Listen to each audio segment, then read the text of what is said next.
안녕하세요. 얼마 전에 너무 기적과도 같은 일을 겪게 되어서 이렇게 사연을 작성하게 되었습니다. 저는 홀어머니와 함께 살고 있는 한 남자예요. 어릴 때부터 엄마의 사랑을 듬뿍 받고 자라서 가난해도 가난이 뭔지 모르고 철없이 살았었지요. 그래서 어릴 때는 매일 행복하게 놀고 먹고 했던 것 같아요. 그러다가 저희 집에 남자들이 찾아왔어요. 여기 있는 거 다 아니까 문 열어 이 새끼들아. 비속어를 쓰면서 소리를 질렀습니다. 무서웠던 저는 장롱 속에 숨어 있었어요. 집 전화로 엄마에게 전화를 걸어봤지만 엄마는 전화를 받지 않았습니다. 문 밖에 있는 남자들이 두려워서 저는 소리내어 울지도 못했어요. 그때 누가 문을 따고 들어오더라고요. 야, 문 열렸다. 집 싹 뒤져. 그 남자들이 가장 먼저 연 곳은 장롱이었습니다. 30분 전까지만 해도 제가 들어가서 숨어 있었던 곳이었어요. 이상한 기분에 왠지 그 장롱에 계속 있으면 안 될 것 같은 마음이 들어서 침대 밑으로 들어가 있었거든요. 아, 뭐야? 장롱 안에 아무것도 없는데? 이 옆에 내가 돈 진짜 없나 본데? 장롱 말고 찬장이나 다른 것도 좀 뒤져봐. 한 군데만 숨겨놨겠어? 에이씨, 진짜 여러모로 귀찮게 하네. 그 사람들은 1시간 동안 저희 집을 쑥대밭으로 만들어 놓았습니다. 침대 밑 좁은 공간에 숨은 저는 다 해져가는 담요로 제 몸을 꽁꽁 가렸어요. 욕설이 난무하고 사람들은 저희 집에 가래침도 뱉고 냉장고를 열어서 괜히 음식들을 깽판 쳐놓기도 했습니다. 너무 무섭더라고요. 언제 나갈까 숨죽여서 시간이 지나기를 기다렸어요. 형님, 이 옆편네 지금까지 안 오는 거 보면 오늘 안 나타날 작정인가 봐요. 징한년. 일단 오늘은 가자. 시간이 꽤 흐르고 나서야 사람들은 저희 집을 떠났고 저는 침대 밑을 나가지 못했어요. 너무 무서웠고 트라우마가 생겼던 거죠. 몇 시간이 흘렀을까요? 엄마가 문을 열고 들어왔습니다. 어머. 집안 꼴을 본 엄마는 소리를 지르며 주저앉았어요. 희재야, 희재야. 목이 터져라 저를 불렀습니다. 엄마. 그제서야 저는 침대 밑에서 기어나와 엄마의 품에 안겼어요. 엄마는 펑펑 울면서 저에게 희재야, 희재야, 엄마가 미안하다. 엄마가 정말 너무너무 미안해. 엄마, 어디 갔다 왔어? 아까 엄청 무서운 아저씨들이 우리 괴롭히고 갔단 말이야. 너무 무서웠어. 그날 저희 모자는 얼마나 울었는지 모릅니다. 저는 눈이 팅팅 부어서 뜰 수도 없을 지경이었고 엄마는 헛구역질이 나올 정도로 눈물을 흘리셨으니 말이죠. 그날 새벽 집에 있는 짐을 싸서 저희는 도망을 갔어요. 엄마의 아주 먼 친척이 사는 집이었습니다. 엄마가 다른 사람들과 이야기하는 것을 엿들은 저는 그날의 진실을 알게 되었어요. 수년 전 저는 심하게 아팠어요. 심장에 구멍이 생겼다는 판정을 받았거든요. 어릴 때부터 운동회에 참가도 못하고 숨을 쉴 때 쇳소리가 나고 책상에 앉아있는 것도 힘들었거든요. 그러던 제가 학교를 가려고 등교를 하던 중에 갑자기 머리가 핑그르르 돌더라고요. 픽 쓰러진 거였고 저는 정신을 잃었어요. 그때 제가 대학병원에 처음으로 실려가게 되었고 거기서 심장 판막 이상증 병명을 진단받은 거였습니다. 식당에서 설거지를 하다가 갑자기 전화를 받은 엄마는 신발도 갈아 신지 못하고 욕실용 고무신을 신고 병원에 달려왔어요. 의사 선생님은 아이 심장에 불규칙한 모양의 구멍이 있습니다. 선천적인 것 같은데 아이가 크면서 심장도 사이즈가 늘어나니 작았던 구멍들이 함께 커진 것 같아요. 이로 인해서 숨 쉴 때 쇳소리가 나거나 문제가 생긴 거고요. 그 소리를 들은 엄마는 펑펑 울면서 우리 아이 좀 제발 살려주세요. 아이 살릴 수만 있다면 제가 뭐든 다 하겠습니다. 두 손을 모으고 싹싹 빌던 엄마를 보며 저는 닭똥 같은 눈물을 뚝뚝 흘렸습니다. 의사 선생님은 수술이 불가능한 것은 아니지만 비용이 많이 들어서 그 당시 거의 3천만 원이 넘는 돈이 들었다고 했어요. 지금이야 3천만 원이 그렇게 큰 돈이 아닐 수 있어도 그 당시에 저에게는 어마어마하게 큰 돈이었고 우리 엄마에게도 너무나도 큰 금액이었습니다. 하지만 저를 살리고 싶어 했던 엄마는 무슨 일이 있더라도 수술해달라고 간곡히 요청을 했어요. 저는 몰랐는데 그때 엄마가 사채업자한테 돈을 빌렸나봐요. 아무래도 1금융권이나 2금융권에는 신용 때문에 돈을 못 빌리니까 3, 4금융권에 손을 댄 거였죠.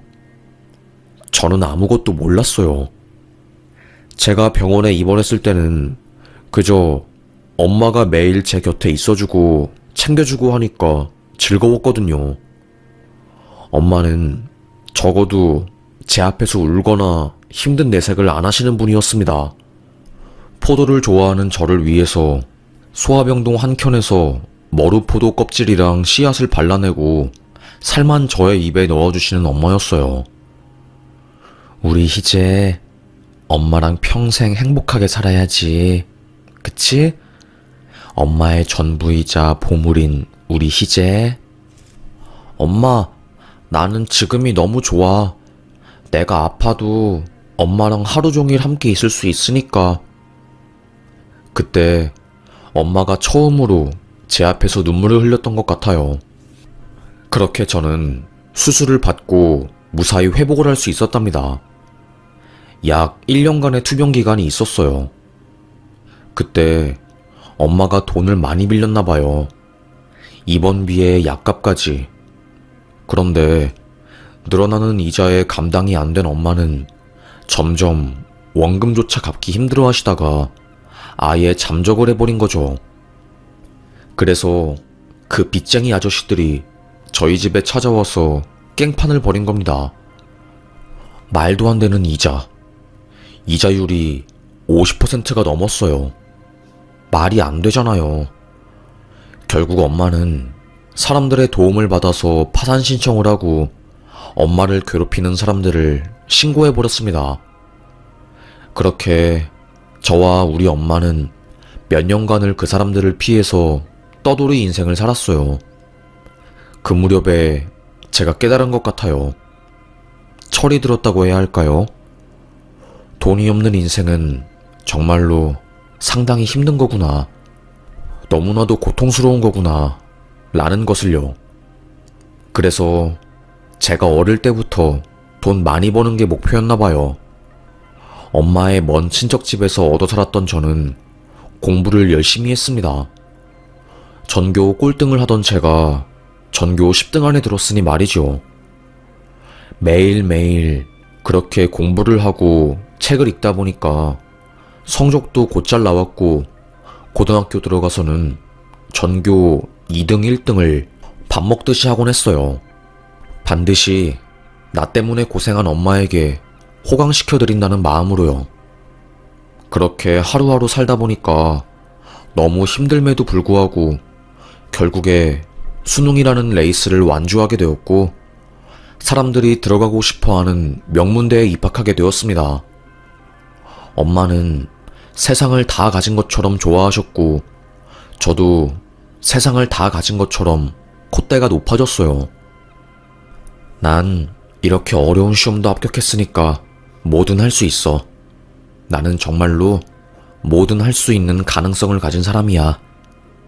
자신만만했던 것 같습니다. 그렇게 시작한 창업, 업사이클링 트렌드를 따라서 시작하게 된 사업은 승승장구를 하게 되었어요. 대학교 동창들과 동아리 사람들과 함께 아주 작게 시작한 사업이 잘 되기 시작하니까 시기 질투하는 사람들도 늘어나고 저를 사람으로서 대하는 게 아니라 뭐 빨아먹을 건 없나 하이에나처럼 접근하더라고요. 돈은 많이 벌었지만 배신도 많이 당하고 상처도 많이 받으면서 참 힘들었습니다. 대학을 졸업한 저는 사업에 매진을 하게 되었어요. 엄마에게 집도 사주었죠. 엄마, 내가 말했지? 반드시 성공해서 엄마 행복하게 해줄 거라고. 아들이 엄마한테 집 사줬는데 기분이 어때? 기분 엄청 좋지? 우리 아들 힘들게 키운 보람이 있다. 엄마는 그저 아들이 건강하게만 잘 커줘도 만족하는데 이렇게 멋진 사람이 되어주니 너무 고맙네. 이때는 그저 승승장구하고 앞으로 더 잘 될 날만 남을 줄 알았어요. 그런데 한번 안 좋은 일이 생기니까 줄줄이 일이 터지더군요. 같이 사업하던 친구의 배신, 군대까지 함께 갔다 오고 평생 함께 일하기로 약속한 친구가 저를 배신한 거였습니다. 형, 요즘 사업 잘 되시나 봐요? 형이랑 동업하는 훈정이 형, 이번에 람보르기니 뽑고 이태원이랑 청담동 왔다 갔다 하시던데? 우리 요즘 잘 안 돼서 되게 힘든데? 훈정이가 차를 새로 뽑았다고? 저랑 같이 동업하는 친구 녀석이 차를 새로 뽑고 엄청 좋은 시계부터 시작해서 이태원 라운지에서 돈을 엄청 쓰고 다닌다는 소문이 돈 거였습니다. 그때 처음으로 뭔가 쎄한 기분을 느꼈죠. 직감적으로 저는 회계장부를 천천히 다시 살펴보기 시작했어요. 그때 그 녀석이 유령회사를 만들어서 회사 자금을 거기로 다 넣어서 본인이 가져갔다는 사실을 알게 되었고 손해금만 10억이 넘는다는 것도 뒤늦게 알게 된 거였어요. 검찰 고발을 위해서 자료를 조용히 녀석 모르게 모으던 중에 회사 돈을 전부 들고 도망가게 되었고 그렇게 회사가 망하게 된 거였습니다. 거래업체에서 돈을 달라고 저희 회사를 찾아오고 소리 지르고 난리도 아니었어요. 10여 년 전에 저희 집에 찾아온 그 빚쟁이들이 생각나는 바람에 저는 공황장애가 오고 과호흡이 와서 하루에도 몇 번씩 응급실에 실려가기도 했어요. 사업 살리겠다고 엄마한테 해준 집 담보 잡아서 돈도 빌려보았지만 쉽지 않았고 결국 저는 파산 신청을 하러 법원에 가게 되었습니다. 그런데 웃긴 게 뭔지 아세요? 변호사랑 상담을 하러 가던 중에 전화를 한 통 받았어요. 선보라님 아드님 되시죠? 네, 제가 아들 되는 사람인데 무슨 문제라도 있나요? 어머니께서 쓰러지셔서 지금 병원에 가고 있습니다. 빨리 오셔야 할 것 같아요. 심장이 쿵 내려앉는 것 같더라고요. 엄마는 제가 사업적으로 힘든 것을 잘 모르는 상황이었거든요. 변호사님께 양해를 구하고 엄마가 있는 병원으로 택시를 타고 도착했습니다. 횡단보도를 걷다가 갑작스러운 극심한 통증에 쓰러진 엄마는 행인들에 의해서 인도로 옮겨졌고 도착한 119차를 타고 병원에 간 거였어요. 병명은 암 3기였습니다.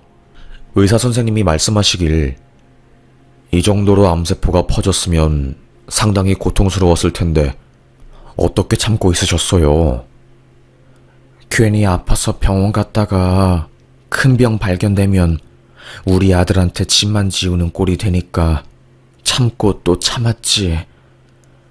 엄마는 몸이 너무나도 극심하게 아픈데도 불구하고 진통제를 씹어 삼키며 겨우겨우 하루하루 버텼던 겁니다. 일만 하고 돈만 생각하다 보니까 정작 내게 가장 가까운 그리고 가장 소중한 사람들 챙기지 못했구나 라는 죄책감에 하염없이 눈물이 나오더라고요. 엄마는 바로 입원하게 되었고 의사의 치료 계획에 따라 항암 치료를 시작하게 되었습니다.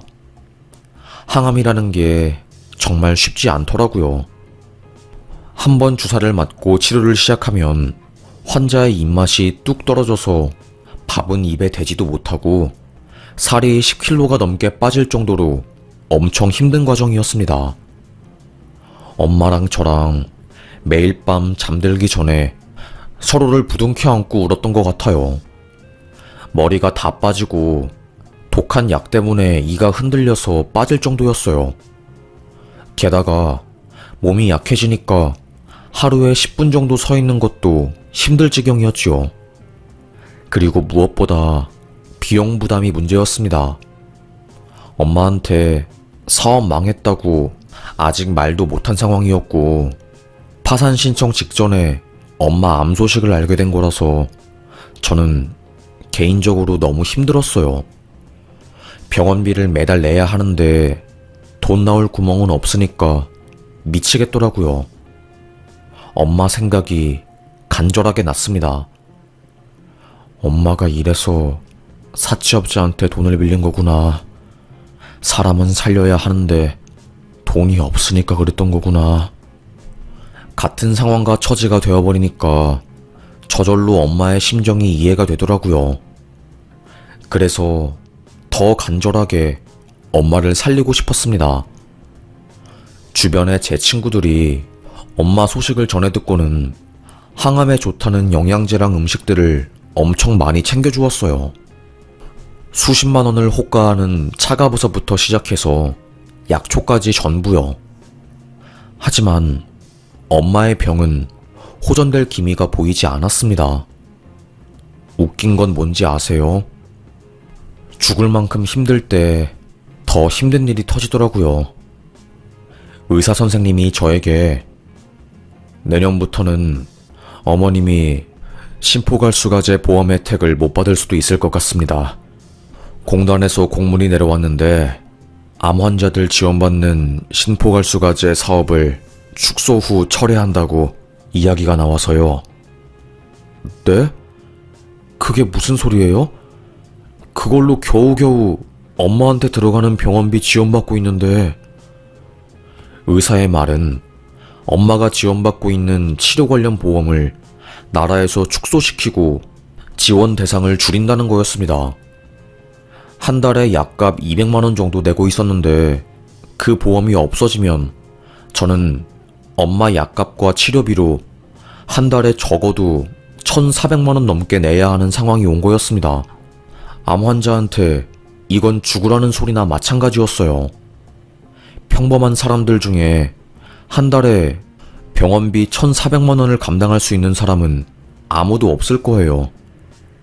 우리 엄마는 허리에 희귀병도 있었어서 그거 관련한 약값까지 내야 하는 상황이라서 저는 너무나도 앞이 막막했습니다. 그날 병원 로비에 주저앉아서 정말 펑펑 울었던 것 같아요. 내 인생은 왜 이렇게 힘든 거냐고, 언제까지 이렇게 힘들게만 살아야 하는 거냐고 하면서요. 하지만 엄마에게 이 소식을 말하긴 싫더라고요. 괜히 걱정과 어깨에 짐만 지우게 되는 꼴이 될 것 같아서요. 눈물을 삼킨 저는 다시 한번 사채에 손을 대게 되었습니다. 일을 안 하고 돈만 빌리니까 그쪽에서도 압박이 들어오기 시작했어요. 저도 어디 가서 한덩치 하는 사람이었지만 전문적으로 수금하는 일을 하는 사람들을 이기기는 쉽지 않더라고요. 협박을 당하고 심지어는 폭력까지 당하다 보니까 저도 모르게 사람이 우울해졌습니다. 인생이 너무 어렵고 힘들었어요.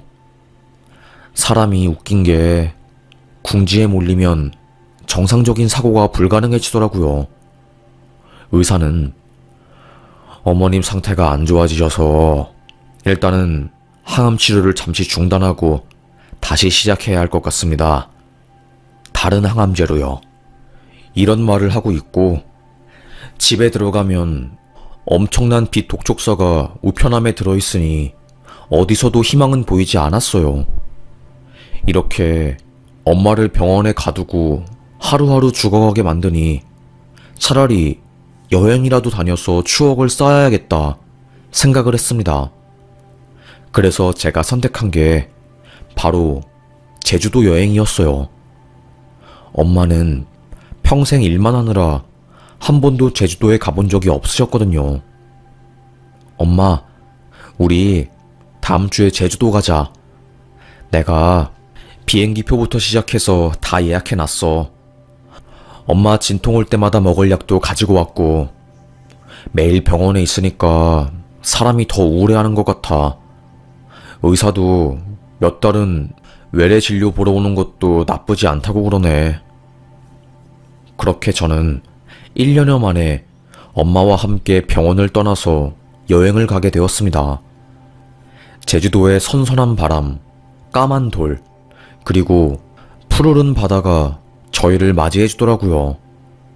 엄마는 저에게 평생 살면서 이렇게 아름다운 광경을 못 보고 죽을 뻔하다가 우리 아들 덕분에 이렇게 좋은 호강도 하게 되네?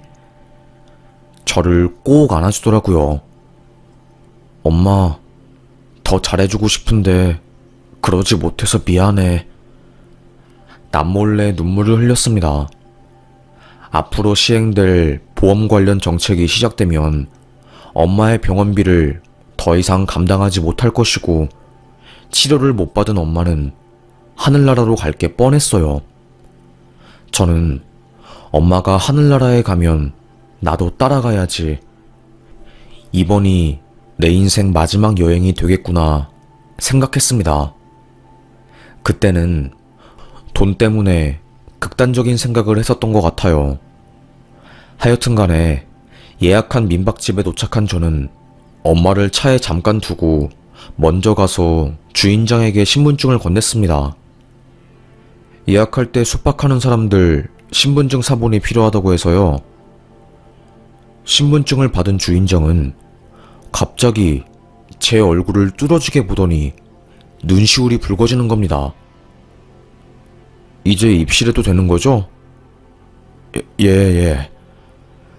조금 이상했어요. 왜 나를 보고 눈시울이 붉어지는 거지? 의문이 들었습니다.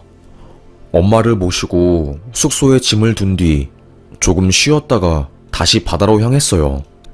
그날 저녁에 해물도 먹고 갈치도 구워 먹고 추억을 쌓았습니다. 밤바람이 거칠고 춥길래 민박집에 들어갔어요. 엄마의 이부자리를 정리해드리고 라디오를 켰을 때 갑자기 누가 문을 두드리는 겁니다. 누구세요? 얼굴을 보니 민박집 사장님이었어요. 사장님은 저에게 잠시 이야기를 나눌 수 있냐고 묻더라고요. 어떤 일로? 혹시 어머님한테 김희민이라는 사람 아냐고 물어봐 주실 수 있나요? 방 안에서 사장님과 저의 대화를 들은 엄마는 무거운 몸을 이끌고 저희 쪽으로 왔습니다. 그리고는 갑자기 김희민? 당신이야? 김희민, 당신 맞아? 보라야, 선보라. 갑자기 두 사람은 서로를 알아보고 정말 펑펑 우는 겁니다. 갑작스러운 눈물에 저는 그들의 감정을 따라가지 못하고 무슨 영문인가 싶어서 멀뚱멀뚱 눈만 뜨고 있었죠. 집주인은 저에게 자켓 안쪽에서 명함을 내밀더라고요. 제주도에서 부동산 사업을 하는 사람입니다. 그리고 말을 한참 동안 하지 못하시더니 한숨을 다시 푹 쉬시고는 네 아빠기도 해. 무슨 소리냐고. 이게 무슨 말도 안 되는 이야기냐고 막 저는 물었지요. 엄마는 제 친아버지가 돌아가셨다고 했거든요. 그때 엄마가 저에게 모든 이야기를 해주신 겁니다. 알고 보니 아빠는 돌아가신 게 아니라 살아있으셨대요. 엄마는 찢어지게 가난한 집 막내딸로 태어나서 혼자 서울에서 살고 있는 상황이었고, 아빠는 유명한 건설업체 외동아들이었던 겁니다. 이태원에서 처음 서로를 본 엄마와 아빠는 한눈에 반해서 사랑을 하게 되었고, 꼬박 4년이라는 시간을 만났대요. 그러다가 엄마가 저를 임신하게 된 거였고요. 아빠는 내가 목숨 걸고 당신과 우리 아이 지켜줄 거야. 그러니까 아무런 걱정하지 마. 엄마를 안심시켰지만 시댁에서 반대가 장난이 아니었다고 합니다. 하나뿐인 아들이 아빠 사업 물려받아야 하는데 근본도 없는 여자를 데리고 와서 인생 망치게 생겼다고 하면서요. 아빠는 이 사람 정말로 좋은 여자야.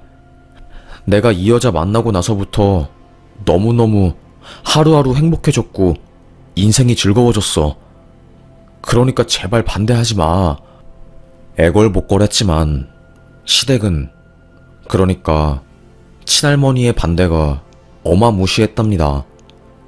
결국 아빠는 집을 나와서 엄마와 함께 살게 되었고 저를 출산한 거였어요. 그러다가 아빠의 부모님이 아빠를 잡으러 왔고 아예 외국으로 유학을 보내버렸대요. 그래서 한국에 혼자 남게 된 엄마는 시댁 식구들의 괴롭힘과 협박 때문에 어쩔 수 없이 해외에 있는 아빠와의 연락도 완전히 끊게 되었고 저랑 함께 숨어 살았던 거였습니다.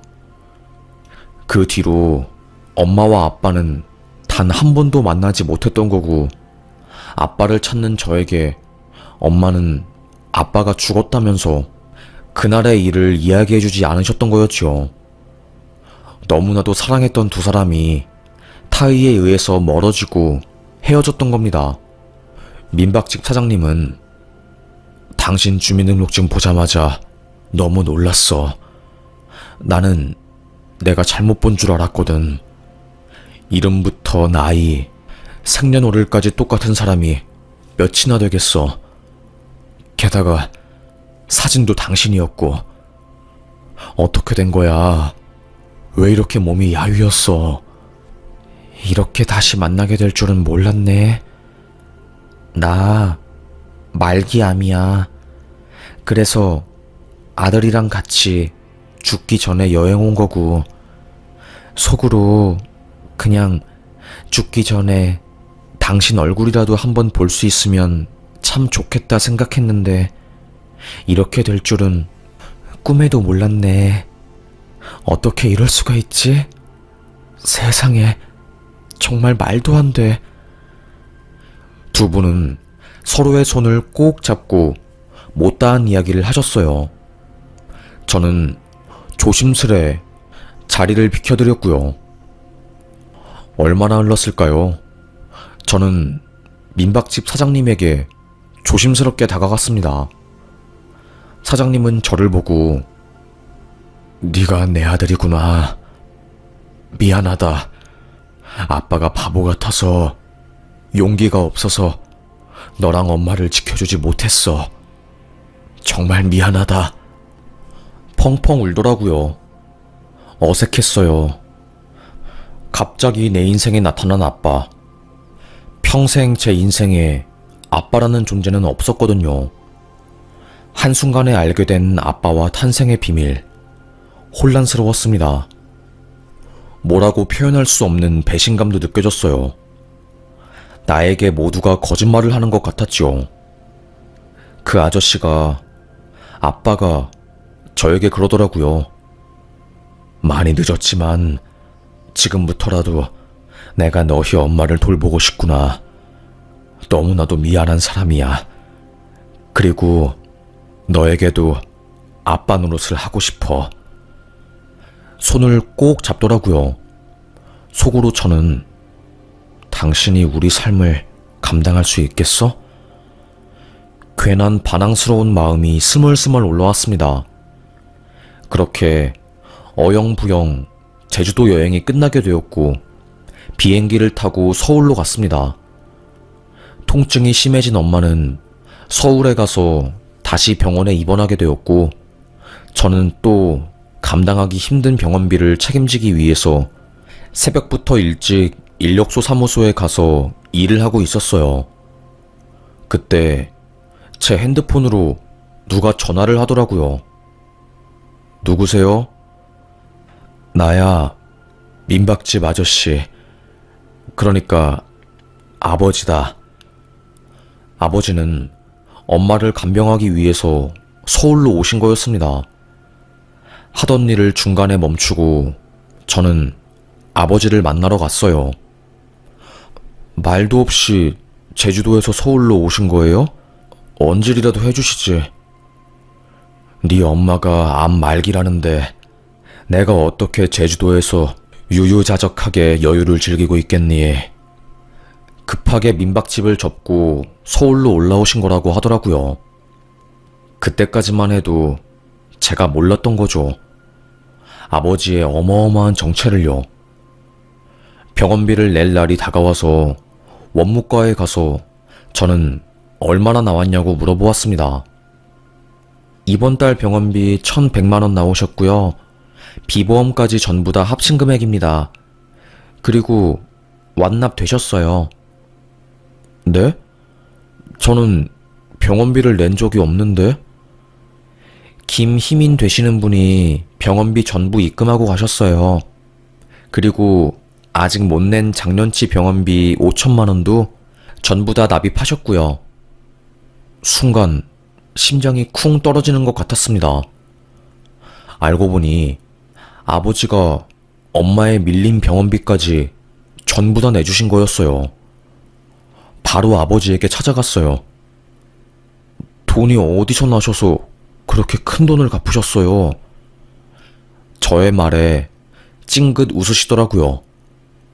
뒤늦게 알고 보니 아버지는 건설 사업을 하시던 친할아버지에게 어마어마한 돈을 물려받으신 거고 그걸로 사업을 하다가 제주도로 내려와서 소박하게 민박집을 운영하고 계신 거였어요. 그 많은 돈을 다 기부하고 죽으려고 하다가 엄마를 만나게 된 거고 그 돈을 엄마의 병원 치료비로 쓰겠다고 마음을 먹으신 거였죠. 저에게 물어보시더라고요. 암 환자 치료비 감당하느라 힘들었을 텐데 돈 빌린 거 있냐고요. 그리고서는 바로 제 통장에 돈을 써주셨습니다.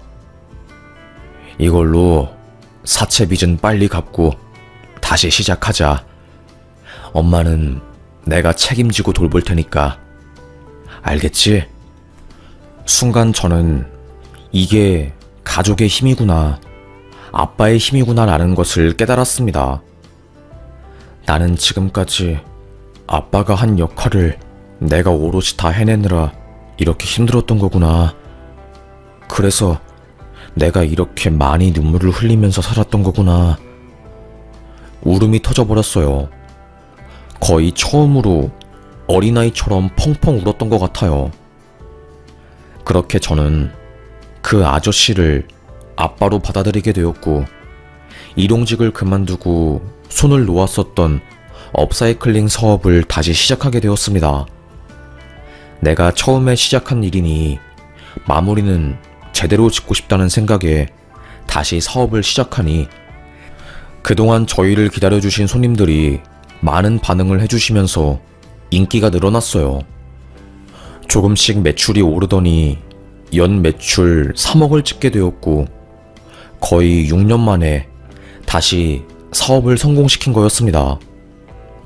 그리고 더 기쁜 것은 심포괄수가제 보험제도가 환자들의 반발로 인해서 일시적으로 중단되게 되었고 우리 엄마도 치료비를 다시 지원받을 수 있게 되었어요.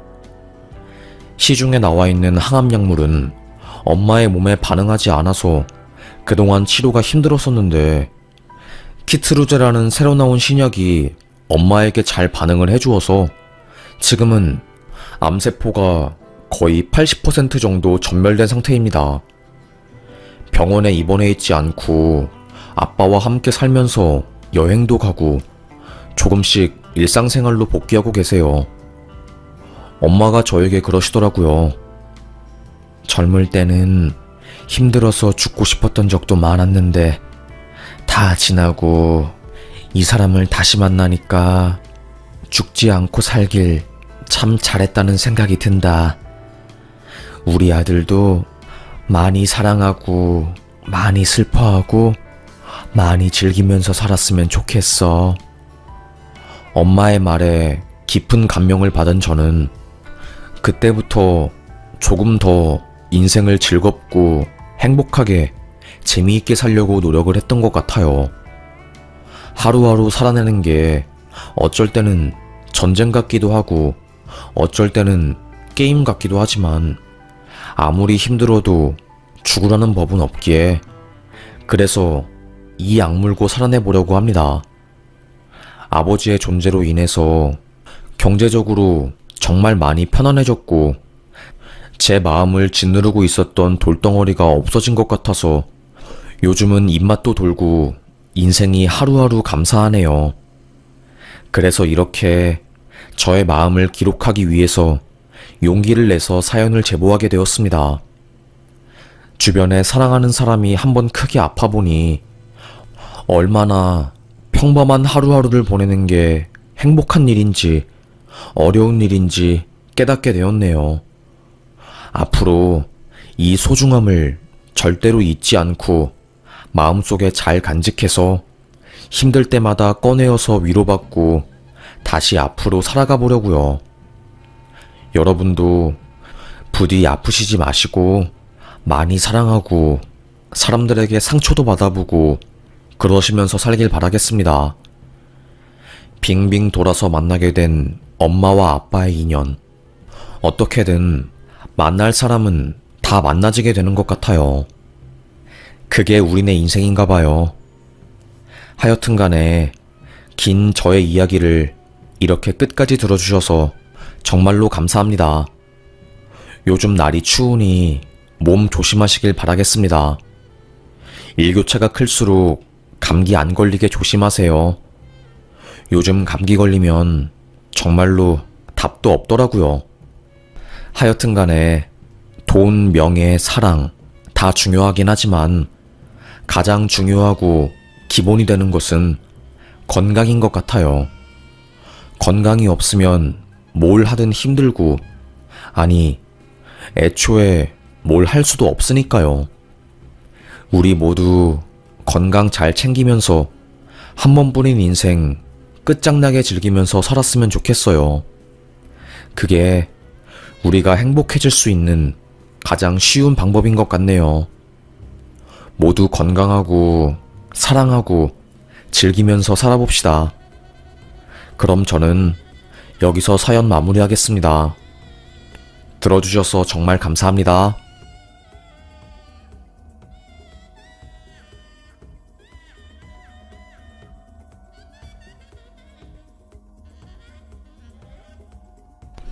안녕하세요. 용기를 내서 사연을 작성하게 된 사람입니다. 저는 장녀예요. 얼마 전에 엄마를 잃었고 힘들어하던 중에 주변 사람들이 너의 이야기를 한번 써보라고 해서 이렇게 글을 쓰게 되었습니다. 우리 어머니는 혼자서 딸 2명을 키우셨어요. 가난하고 힘들지만 자식들 기 안 죽이게 잘 키우려고 엄청 노력하시는 분이었죠. 항상 엄마는 무슨 일이 있더라도 너희들을 당당하고 행복한 자식으로 키울 거야. 비록 엄마가 능력도 없고 가진 것도 많이 없지만 사랑만큼은 대한민국에서 제일 부잣집 딸보다 더 많이 줄 수 있어. 가난함에도 불구하고 당당하고 쾌활한 성격으로 자랄 수 있었던 것은 엄마의 덕이 8할 이상이었습니다. 엄마는 이삿짐 센터에서 일을 하면서 돈을 벌었어요. 어떤 일을 하시냐면요. 이사 가고 난 뒤에 집이 엄청 더럽잖아요. 다음 세입자를 위해서 그 더러운 집을 싹 닦아주는 일이었지요. 다행히 그 일은 자격증이나 나이에 구애받지 않고 구할 수 있는 일이라서 엄마는 그 일을 오랫동안 하게 되었습니다. 문제는 하루 종일 허리를 숙여서 일을 하고 생각보다 힘이 많이 들어가는 일이었던 거예요. 안 그래도 건강이 안 좋은 엄마인데 일을 하면서 몸이 더 약해지고 얼굴이 야위어가는 게 제 눈에 보였습니다. 엄마, 쉬엄쉬엄 해. 이러다가 쓰러지면 어떻게 하려고. 엄마가 어떻게 쉬니? 순이가 아픈데. 제 동생 이름은 순이였습니다. 동생은 어릴 때부터 엄청 아팠어요. 태어날 때 심장에 구멍이 있어서 1살도 안 된 나이에 심장을 개복해서 수술을 했고, 그래서 가슴 가운데에 아주 큰 흉터가 있었습니다. 체력이 안 좋으니까 학교도 제대로 다니지 못하고 체육 시간에도 항상 참여하지 못해서 겉돌았어요. 친구들도 별로 없었고요. 저랑 비슷했습니다. 저도 아무래도 가난하다 보니까 친구가 많이 없었거든요.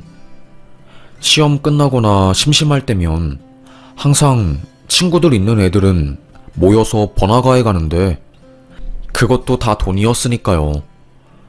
저에게 가장 친한 친구는 저의 여동생이었답니다. 저랑 나이 차이가 많이 나는 동생이었어요. 언니, 우리는 꼭 붙어 다니자. 나는 언니가 없었으면 진짜 힘들었을 거야. 그래, 순이야. 언니도 마찬가지야. 우리 순이가 건강해져서 돈도 많이 벌고 결혼도 하고 그래야지. 언니는 네가 건강했으면 좋겠어. 저희 자매는 자주 이야기를 나누었어요.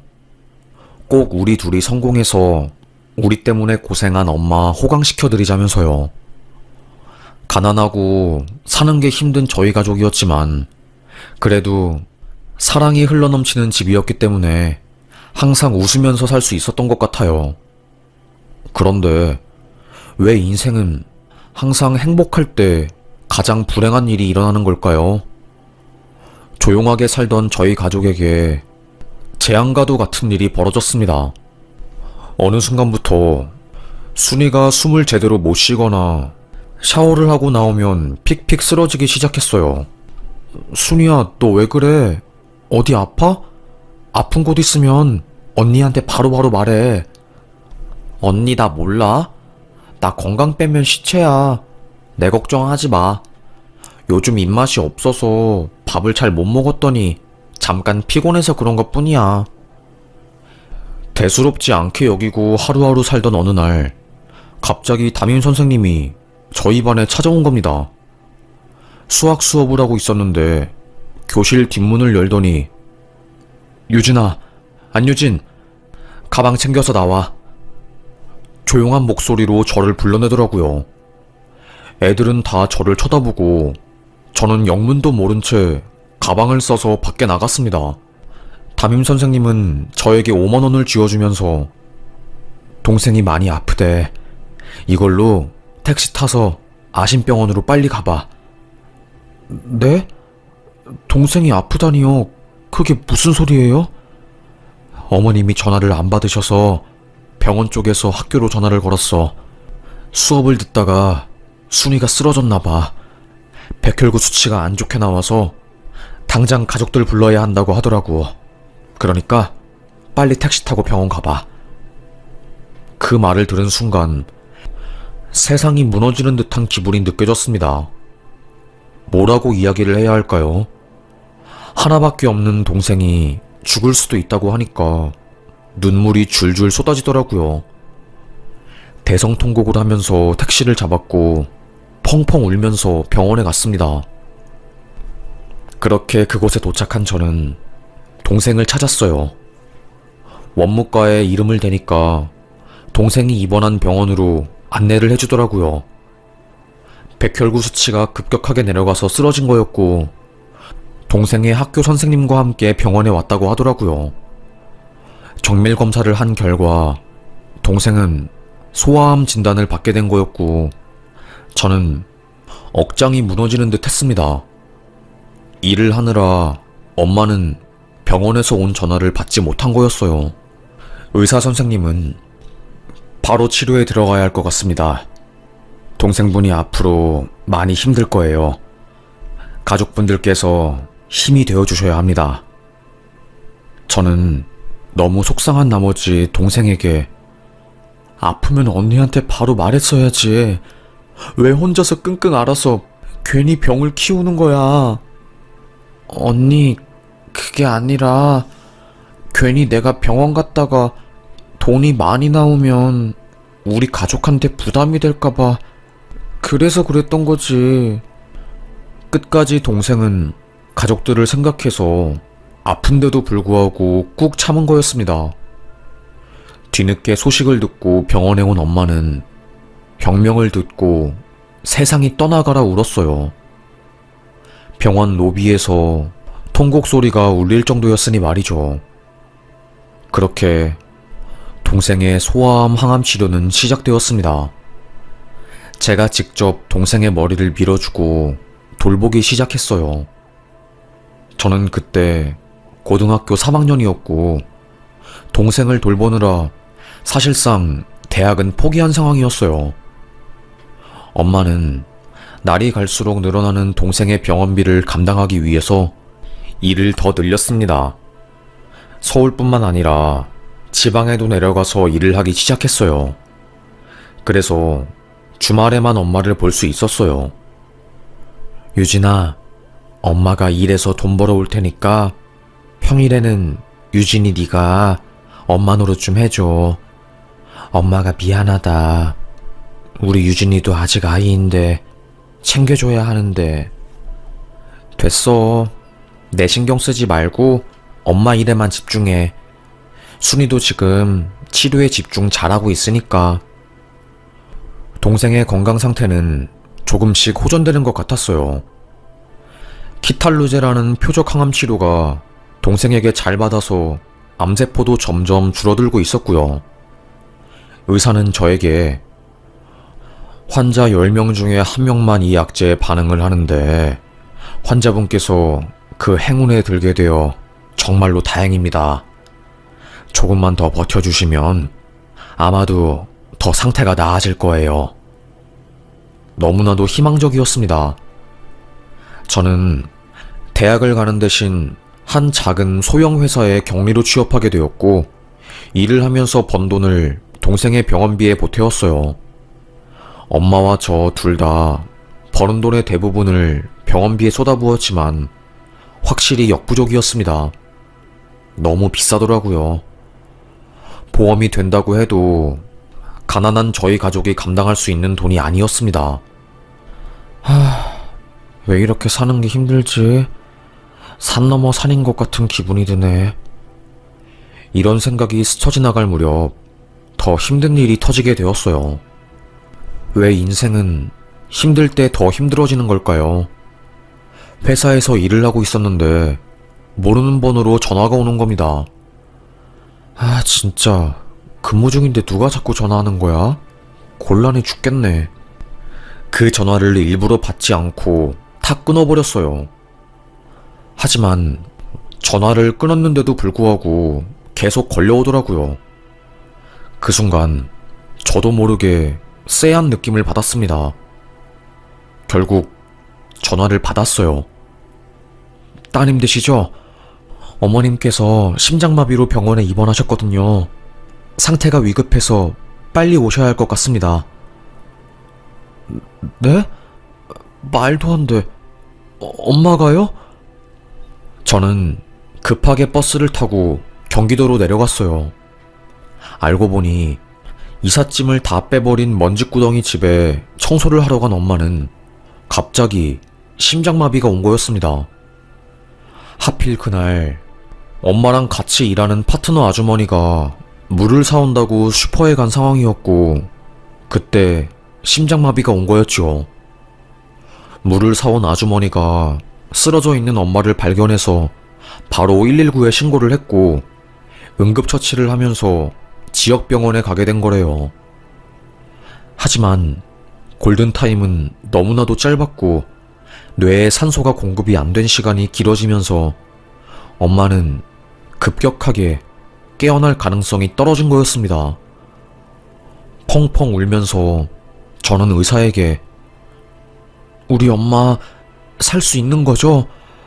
엄마 정말로 평생 동안 고생만 하다가 가셨어요. 이렇게 돌아가시기에는 너무 아까워요. 여자로서 인생을 즐기지도 못했는데 제발요. 제발 우리 엄마를 살려주세요." 어머니께서 사실 지금 많이 힘든 상황입니다. 제일 마지막으로 사용하는 의사들이 지향하는 기도삽관술을 해야 할 수도 있어요. 기도삽관술은 환자들이 제일 하기 싫어하는 거래요. 너무나도 고통스러워하고 연명치료는 최대한 안 하는 게 좋다고 하는 주변 사람들의 조언에 따라서 저는 "선생님, 기도삽관술은 안 하겠습니다. 대신 제발 다른 방법으로 우리 엄마를 최대한 살려주세요." 펑펑 울며 빌었네요. 잠깐 병원을 비운 저는 동생에게 가서 엄마가 곧 돌아가실 수도 있다고 말해주었습니다. 깜짝 놀란 동생은 대체 그게 뚱딴지같이 무슨 소리냐면서 물었어요. "엄마가 갑자기 돌아가실 수도 있다니 그게 무슨 소리야?" "심장마비로 제세동기로 겨우 맥박은 살려놨는데 이번 주 넘기기 힘들대." 항암치료 그 자체만으로 고통을 받는 저희 동생은 엄마의 죽음까지 감당하기에는 벅찼나봐요. 울다가 실신하고 진정제 맞고 난리도 아니었죠. 다시 엄마의 병원에 간 저는 회사 휴직계를 내고 24시간 내내 엄마의 곁을 지켰습니다. 그리고 딱 엄마가 쓰러지신 지 8일째 되는 날 돌아가셨어요. 웃긴 게 뭔지 아세요? 돈이 없더라고요. 장례를 치를 돈이요. 저는 몰랐는데 장례를 하는 것도 전부 돈이었습니다. 수의부터 시작해서 볼펜, 편지봉투까지 전부 다 한 장 한 장 돈을 받더라고요. 제일 싼 관부터 시작해서 비싼 관까지 수십에서 수백, 수천까지 올라가는 장례 비용을 감당하는 게 무섭더라고요. 엄마 병원비에 동생 병원비까지, 그리고 장례 비용까지. 제 앞에는 거의 1억에 가까운 빚이 떨어지게 생긴 거였습니다. 하지만 돈이 없다고 해서 장례를 안 치를 수는 없었기 때문에 저는 은행에 가서 돈을 빌렸어요. 제1금융권에서는 당연히 신용이 없는 저에게 돈을 빌려주지 않았고 3금융권까지 내려가서 돈을 빌리게 되었습니다. 제일 저렴한 관이랑 수의요. 그리고 납골당은 장례업체에서 연결한 곳으로 갈게요. 거기가 제일 저렴한 것 같아서요. 엄마에게 제일 좋은 것을 해주고 싶었지만 그럴 수 없는 제 처지가 바보 같고 처량해 보였습니다. 텅 빈 빈소를 동생과 함께 힘겹게 지키고 있던 저희 두 자매. 멍하니 엄마의 영정사진을 바라보고 있을 때 장례업체 관계자가 갑자기 저를 부르더라고요. 염을 해주시는 분이, 그러니까 장의사분께서 눈물을 멈추지 못하고 계세요. 잠깐 가서 이야기를 나눌 수 있을까요? 장의사가 눈물을 멈추지 못한다고? 그게 무슨 말이지? 순간 어안이 벙벙해진 저는 무슨 상황인지 파악이 안 되었습니다. 염을 하는 곳으로 가니 엄마가 누워져 있었고 입관하기 전에 입는 수의복을 입고 있었어요. 그 앞에 서 있는 한 남자는 눈이 퉁퉁 부은 채로 고개를 떨구고 있더라고요. 그리고는 힘겹게 입술을 여는 겁니다. "너희가 수진이의 딸들이니?" 우리 엄마 이름을 알고 있더라고요. 놀란 저는 "누구세요? 어떻게 우리 엄마 이름을 아시는 거예요? 저희를 아시는 분인가요? 알다마다 잊을 수 없는 수진이. 너희 엄마를 중학교 때부터 알던 사람이야. 저희 자매는 몰랐던 엄마의 이야기를 해주시는 겁니다. 엄마는 엄청 가난한 집안에서 태어났대요. 아들을 낳으려고 5명의 딸들을 낳은 외할머니는 마지막 한 번만 더 아들을 가지기 위해서 임신을 하셨답니다. 하지만 그때에도 딸이 태어났고 그게 우리 엄마였던 거예요. 아들이 나와야 하는데 딸이 나오니 할머니는 엄마를 엄청 미워했다고 합니다. 밥도 안 줬대요. 그런 엄마를 도와준 사람이 장의사 아저씨였어요. 같은 동네에 살았던 엄마와 그 아저씨는 둘도 없는 단짝 친구였다고 합니다. 동네에서 이쁘기로 유명한 엄마를 그 아저씨는 짝사랑했대요. 내가 너희 엄마를 처음 봤을 때는 천사를 본 것만 같았어. 너무 이쁘고 착해서. 그 당시 몸이 아파서 학교에서 따돌림을 당하는 나를 편견 없이 바라봐주고 친하게 지낸 천사 같은 여자였지. 그 당시에는 상대적으로 집안이 잘 살았던 아저씨는 밥을 못 먹고 쫄쫄 굶는 엄마에게 주먹밥이나 찐감자들을 가져다 주었다고 합니다.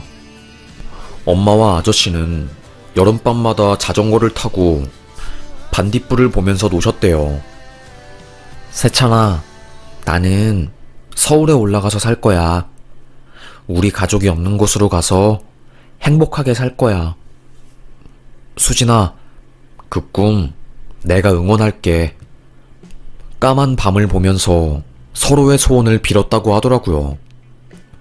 그렇게 서로 의지하면서 살아갈 무렵 엄마가 고등학교 1학년일 때 외할머니가 엄마를 이혼남한테 시집 보내버렸대요. 너는 우리 집안에서 밥숟가락만 하나 더 늘릴 뿐이지 하나도 도움이 안 된다고 하면서요. 그 시절에는 여자들은 집에서 필요 없는 존재 취급받기 일쑤였고, 그래서 종종 집안의 막내딸들이 팔려가듯이 시집을 가곤 했답니다. 엄마도 그 중에 한 명이었대요. 가기 싫어서 대문을 부여잡고 고함을 치고 소리를 질러도 소용이 없었다고 합니다. 그렇게 엄마는 그날 동네를 떠나게 된 거였고, 엄마를 마음에 품고 있었던 그 아저씨는 생이별을 할 수밖에 없었대요. 오랜 시간이 흘러 엄마를 우연히 다시 만나게 된 그 아저씨는 망가져버린 엄마를 보고 펑펑 울었대요. 너네들은 기억이 안 나겠지만 너희 아빠가 상상도 할 수 없을 만큼 어마어마한 알코올 중독자에 손찌검이 아주 심했어. 우연히 충주에서 너희 엄마를 다시 본 그날 나는 울음이 바로 터져버리더라. 깡 말라버린 엄마의 얼굴, 그리고 몸 곳곳에 보이던 푸른 멍. 그럼에도 엄마는 강한 눈빛으로 아저씨한테 말했대요. 세찬아, 나는 어떻게든 우리 딸들 지킬 거야. 그리고 남편한테서 벗어날 거야. 지금은 내가 상황이 안 좋아서 너랑 오랫동안 이야기를 나눌 순 없지만 우리 반드시 꼭 다시 만나서 그때 자세하게 이야기하자. 이렇게 우연이라도 너를 봐서 너무 기쁘고 행복하다. 그날이 아저씨와 엄마의 마지막 만남이었대요. 그 이후로 엄마는 아빠의 소나기에서 탈출해서 저희 자매를 데리고 상경을 하신 거였죠. 저는 너무나도 어릴 때라서 기억이 잘 안 나는데 여행 가방에 옷이랑 귀중품들을 쑤셔넣듯이 박아버리고 새벽에 자고 있던 저희 자매의 손을 꼭 잡고 미리 부른 콜택시에 몸을 싣고 동네를 빠져나가던 그날이 아직도 생생해요. 커서 생각을 해보니 엄마는 아빠에게서 도망을 친 거였죠. 그 후로 어찌저찌 법적인 이혼 절차를 밟게 되었고, 저희 자매는 쭉 엄마와 함께 살게 되었습니다. 엄마가 힘들게 살았다는 것은 대충 알았지만 이렇게 눈물 나도록 힘든 일이 있었는지 몰랐어요. 그 아저씨는 잘 살던 우리 집도 망해버리고 나도 홀로 상경하면서 힘들 때가 많았거든. 그럴 때마다 이상하게 너네 엄마 생각이 나더라. 어떻게든 먹고 살아야 하니까 일용직 개념으로 여많은 일을 하다가 지금은 자격증 따고 정식으로 일하기 시작해서 20년이 넘었는데 이렇게 너희 엄마 수진이를 만나게 될 줄은 몰랐어. 남편이랑 이혼하고 자리 잡으면 꼭 내게 연락을 한다고 했었는데 왜 내 앞에 싸늘한 주검으로 나타난 거야? 아저씨는 펑펑 우셨습니다. 얼마나 서럽게 우시던지요. 어린아이처럼 숨 넘어가듯이 눈물을 흘리시더라고요. 저도 함께 눈물을 쏟아냈어요. 미안하다. 어른이 되어서 이렇게 약한 모습을 보이면 안 되었는데 일단 장래 끝까지 내가 도우마. 그 아저씨분은 3일 내내 빈소를 함께 지켜주셨습니다. 입관부터 시작해서 발인까지 모든 과정에서 저희와 함께 해주셨어요. 그러면서 동생이 암 걸려서 투병하는 이야기, 제가 대학을 포기하고 바로 취업한 이야기 등등 그간 살아온 인생을 나누었죠. 장례가 끝나고 아저씨는 저희에게 아파도 밥 꼭 잘 챙겨 먹고 하늘에 있는 엄마한테 부끄럽지 않게 올바르고 행복하게 살아야 한다. 바빠도 틈틈이 연락하면서 지내자꾸나. 저에게 번호를 주었습니다. 저는 감사하다고 고개를 숙이면서 꼭 연락을 드리겠다고 했죠. 그 후에 1년 동안 저희는 종종 만나기도 하면서 인사를 나누었어요. 그러다가 아저씨께서 지방으로 내려가 일을 하시게 되었다는 이야기를 들은 이후로 자주 볼 수 없었습니다. 엄마가 돌아가신 이후에도 여전히 현실은 그대로였어요. 아니, 어쩌면 더 힘들었죠. 내가 감당해야 할 동생의 암 치료비, 장례식을 치르느라 생긴 빚들까지 저에게는 너무나도 버거웠네요. 한숨을 푹 쉬고 병원 원무과에 가서 동생 앞으로 나온 병원비를 확인해 보려고 하는데 직원이 저에게 몇 달 전에 한 남자분께서 병원비를 전부 결제하고 가셨는데요? 네? 누군데요?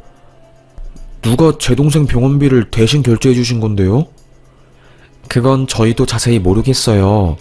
성함이라도 알려달라고 했는데 말씀을 안 해주셔서 한번 알아봐야 할 것 같네요. 기적 같은 일이 나에게 일어나다니 저는 처음에 꿈을 꾸는 줄 알았어요. 병원에 부탁해서 카드 결제하신 그 천사분의 성함을 알게 되었습니다. 그분의 성함은 바로 기세찬이었어요. 세찬이 아저씨, 그분이었던 겁니다. 놀란 저는 아저씨에게 전화를 했어요. 하지만 받지 않았습니다. 문자를 남겨놓아도 답장은 없었어요. 항암 치료를 끝내고 퇴원한 동생과 함께 저는 아저씨를 수소문해서 찾아 나서기 시작했습니다. 언니, 우리 아저씨 꼭 찾아서 보답해야 할 것 같아. 너무 죄송하잖아. 그러니까 대체 어디로 이사 가신 건지 전화도 안 받으시고. 그러다가 그분이 전에 근무하신 장례업체와 연락이 닿게 되었고 그곳에서 뜻밖의 소식을 듣게 되었습니다. 아, 세찬씨. 그러니까 우리도 세찬씨랑 더 이상 일 못하게 되어서 얼마나 아쉬웠는지 몰라. 정성껏 염을 해주셔서 늘 고마웠는데 어느 날 갑자기 지방으로 내려가게 되었다고 하더라고. 지방으로 왜 내려가신 건데요? 아무한테도 말하지 말라고 했는데. 말을 아끼시는 겁니다. 저희 자매는 속사정을 이야기하고 아저씨를 꼭 찾아야 한다고 소원을 했어요. 세찬 씨가 사실 일을 하다가 쓰러졌거든. 병원을 가보니 대장암 3기 진단을 받은 모양이야. 조용히 마지막 남은 삶을 정리하려고 요양병원을 알아봤나봐. 하늘매 병원이었나? 하여튼 충남에 있는 곳으로 간 걸로 알아. 거기가 원래 고향이라고 하더라고. 저는 바로 병원을 알아보았습니다. 그리고 딱 한 군데 나오더라고요. 전화를 해서 기세찬이라는 분이 입원해 있냐고 물으니 맞대요. 동생과 저는 그 순간 뒤도 안 돌아보고 바로 그 병원에 갔죠.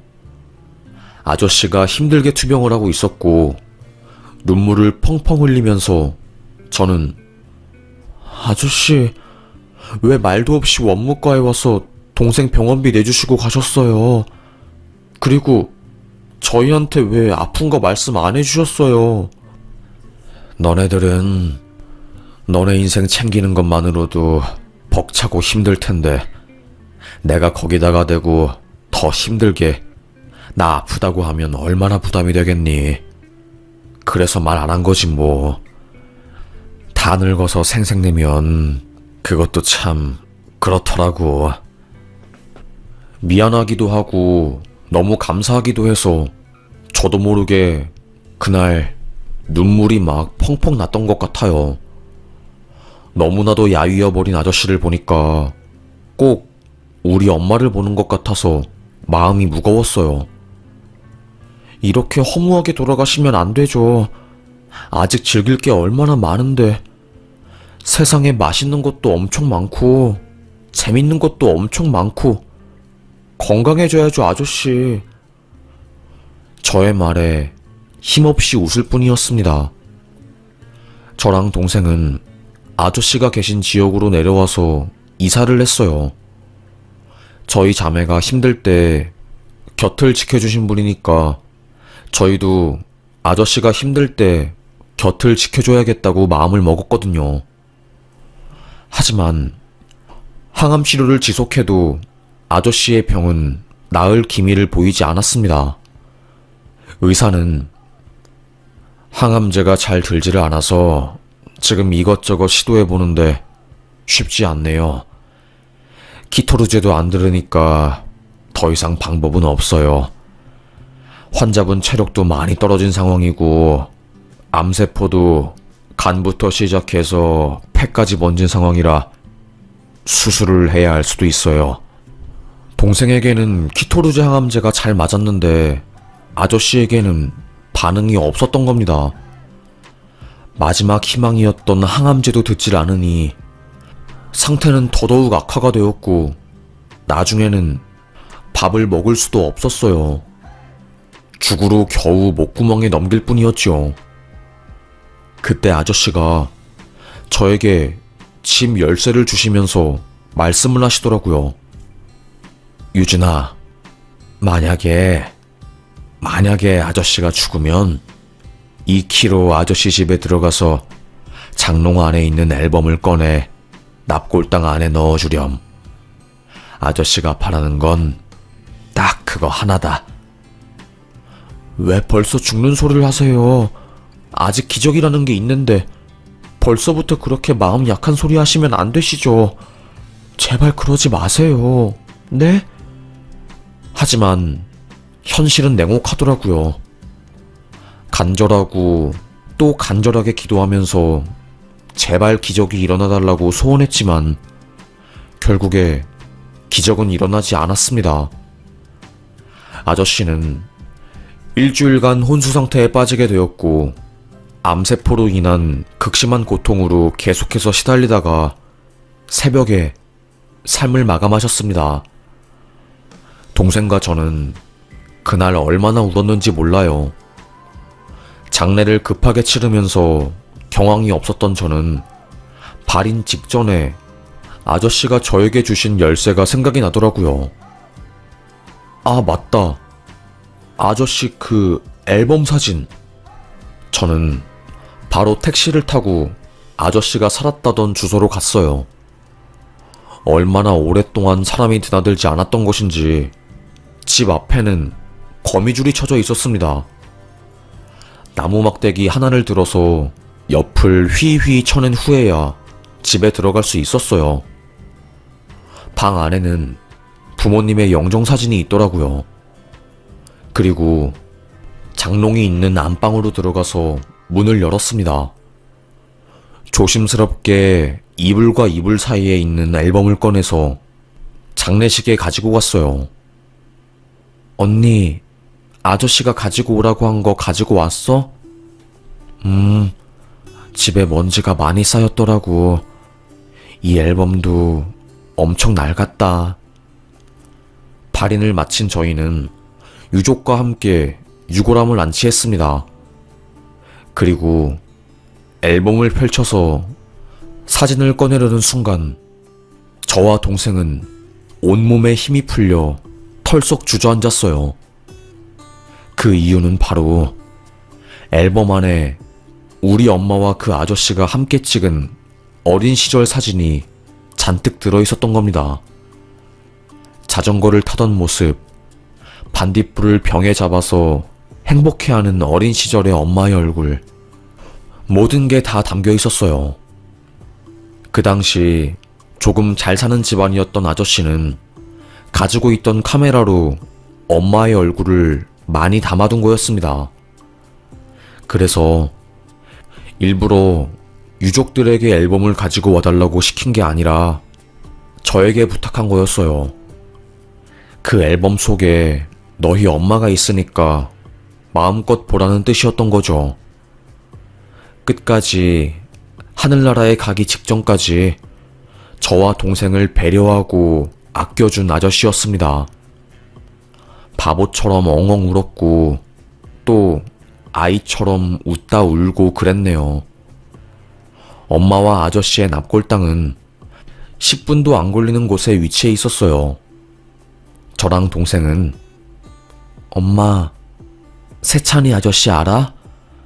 엄마랑 엄청 친한 고향 친구였대. 그 아저씨가 엄마 많이 좋아했다네. 엄마랑 그분이랑 꼭 만나기로 했다면서. 이제 만날 수 있겠다. 하늘로 가서 아저씨한테 잘했다고, 우리 딸 잘 보살펴줘서 고맙다고 말해줘. 나랑 순이 아저씨 없었으면 정말로 엄청 힘들 뻔했거든. 엄마, 하늘에서도 잘 있는 거 맞지? 우리도 여기서 열심히 살다 갈 테니까 우리 신경 쓰지 말고 거기서 행복하게 있어. 엄마의 사진에 입맞춤을 한 저는 아저씨의 앨범 속에서 아주 환하게 웃는 엄마의 사진을 납골당 안에 넣어주었네요. 그리고 아저씨의 납골당 안에도 엄마와 아저씨가 함께 웃으며 찍은 사진을 두었습니다. 이제는 두 분이서 하늘나라에서 만나서 행복하게 못다한 사랑을 하시라고 기도를 했네요. 그렇게 저희 자매는 집에 가게 되었습니다. 그리고 그 다음날 동생에게서 전화가 왔어요. 언니, 나 이상한 꿈 꿨어. 정말? 나도야, 순이야. 혹시 꿈에 엄마랑 그 아저씨가 나왔어? 맞아. 꿈에 나왔어. 깜짝 놀랐습니다. 저랑 동생이 같은 꿈을 꾼 거였어요. 하늘나라에 간 아저씨는 환하게 웃으면서 엄마와 함께 꿈에 나타났고 너무나도 정말 행복한 표정을 짓고 계셨어요. 그리고 두 분이서 손을 꼭 잡고 있었고요. 저는 눈물을 흘리면서 엄마, 엄마 목소리를 외쳤지만 엄마는 그저 웃기만 하며 저를 보다가 고맙다고 한마디를 하고 꿈에서 사라지셨습니다. 그리고 동생의 꿈에서는 지켜줄게 라는 한마디를 하시고 사라지셨대요. 아마도 하늘에 간 아저씨가 엄마를 만난 모양이에요. 참 다행이었죠. 그래도 하늘나라에 잘 도착한 모양인가 봅니다. 저희 두 자매의 꿈에까지 나온 걸 보면요. 참 힘들고 지금도 쉽지 않은 인생이지만 조금만 더 힘내고 긍정적으로 살아보려고 합니다. 엄마와 아저씨가 있는 하늘나라로 가기 전까지 열심히 살다가 떳떳하고 당당한 모습으로 가서 마주하면 그때 다시 환하게 웃으며 인사를 나누려고요. 부모를 먼저 떠나보내고 자식끼리 삶을 꾸려 산다는 게 쉽진 않지만 열심히 혼자서 저희를 키운 엄마를 생각하며 버티고 또 버티려고 합니다. 버티다 보면 좋은 날이 올 거라고 저는 믿어요. 행운은 열심히 사는 사람에게 오는 법이래요. 그래서 저도 열심히 살아보려고요. 그럼 그동안 저의 이야기를 들어주셔서 정말 감사합니다. 지금 저희 동생은 추적 암세포 검사 결과 암세포가 모두 사라졌다는 판정을 받게 되었어요. 동생이 다시 사회생활을 하게 되면서 여유가 생기게 된 저는 뒷바라지하느라 포기했던 학업을 다시 조심스럽게 시작해보려고 합니다. 검정고시도 보고 대학도 다시 가야지요. 아직 젊으니까요. 그럼 지금까지 저의 이야기를 이렇게 끝까지 들어주셔서 정말 감사합니다. 저는 사연 여기서 마무리하겠습니다. 모두들 감사합니다.